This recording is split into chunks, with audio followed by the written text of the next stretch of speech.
लद्दाख के पूर्वी सेक्टर में पिछले 2 महीने से जो तनाव बना हुआ था उसमें कुछ कमी आने के संकेत मिले हैं। भारत और चीन के बीच उच्च स्तरीय बातचीत के बाद ये तय हुआ है कि दोनों देशों के लिए बेहतर यही है कि मतभेद विवाद की शक्ल अख्तियार ना करे। लिहाजा सोमवार की सुबह एक अच्छी खबर आई कि गलवान घाटी से दोनों सेनाएं पीछे हटने पर सहमत हैं और चीनी सेना अपने टेंट को हटाकर करीब 1.5 किलोमीटर पीछे जा चुकी है, लेकिन इसकी स्क्रिप्ट बीती रात ही लिखी जा चुकी थी। दरअसल एनएसए अजीत डोभाल और चीन के विदेश मंत्री के बीच करीब 2 घंटे तक बातचीत हुई और शांति बहाली पर बल दिया गया, लेकिन इस बातचीत का नतीजा अपने अंजाम पर इसलिए पहुंचा क्योंकि पीएम नरेंद्र मोदी ने साफ कर दिया था कि विस्तारवाद की नीति को तिलांजलि देनी होगी। तो इशारा साफ था कि चीन को नए सिरे से सोचने की जरूरत है। जानकार कहते हैं कि पीएम नरेंद्र मोदी ने एक बार भी चीन का नाम नहीं लिया, लेकिन एक बात साफ कर दी कि भारत दोस्ती निभाना भी जानता है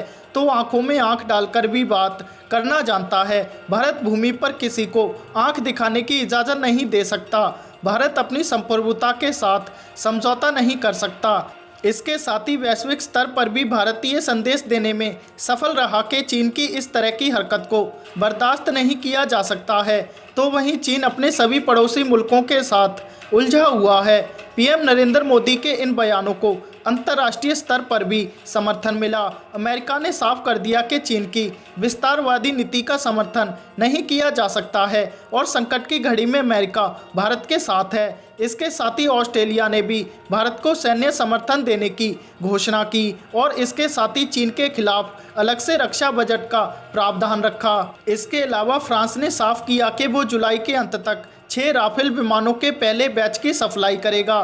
तो रूस में रक्षा मंत्री राजनाथ सिंह ने हथियारों की खरीद प्रक्रिया खास तौर पर S-400 पर बातचीत की। इसके साथ ही रूस से अपग्रेडेड MiG-29 और सुखोई की खरीद पर सहमति बनी। इजराइल से स्पाइस बम और खरीदे जाने पर भारत सरकार आगे बढ़ी। तो अमेरिका से भी भारतीय सेना को एक्स कैलिबर गोला बारूद की आपूर्ति मिल गई। इसके अलावा भारत ने अमेरिका से प्रीडेटर V ड्रोन खरीदने की इच्छा जताई।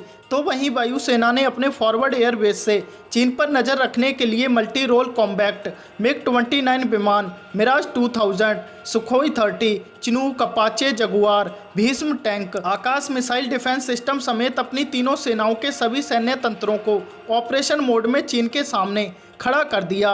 ये सब वो कदम थे जब चीन को लगने लगा कि अब मामला हाथ से निकल रहा है।